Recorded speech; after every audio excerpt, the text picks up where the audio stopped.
Please subscribe to our YouTube channel. Like and share this video. పితృదేవత అనుగ్రహము చాలా ముఖ్యం. పితృదేవతలను పూజించాలి, శ్రాద్ధ కర్మలు ఆచరించాలి. చాలామంది బ్రాహ్మణుడు దొరకలేదండి, అసలు కుదరలేదండి, ఆ రోజు ఆఫీసులో నీ ఆఫీస్ ఎప్పుడూ ఉంటుంది నీకు, కానీ ఇది దొరకదు, మళ్ళీ సంవత్సరం రావాలి నీకు.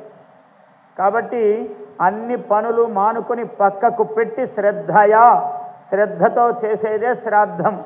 అందులో ఏం అపార్థము లేదు, గొప్ప అర్థం ఉన్నది. శ్రద్ధగా చేసే పని. అక్కడ కూడా అశ్రద్ధగా మీరు చేస్తుండండి నేను వస్తానండి అని పక్కకి వెళ్ళకూడదు.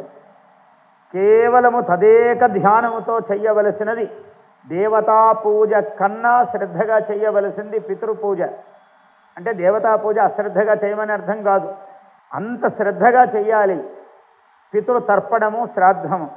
కాబట్టి సంతానము బాగా ఉండాలి అంటే పితృదేవతలను పూజించాలి అన్నాడు. పితృదేవతలు ఎప్పుడంటే అప్పుడు పూజిస్తే రారు పూజ స్వీకరించడానికి. దేవతను పూజించవచ్చు. గణపతిం ఆవాహయామి, గణానాన్త్వా అంటే ఆయన వస్తాడు కూర్చుంటాడు. కానీ పితరం ఆవాహయామంటే రాడు.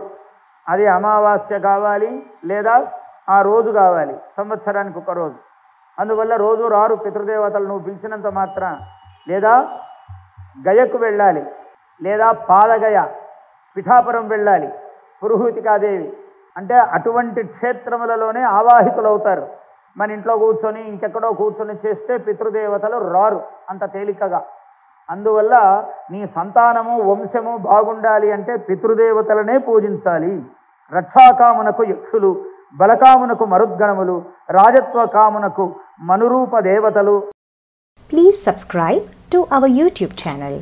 Like and share this video.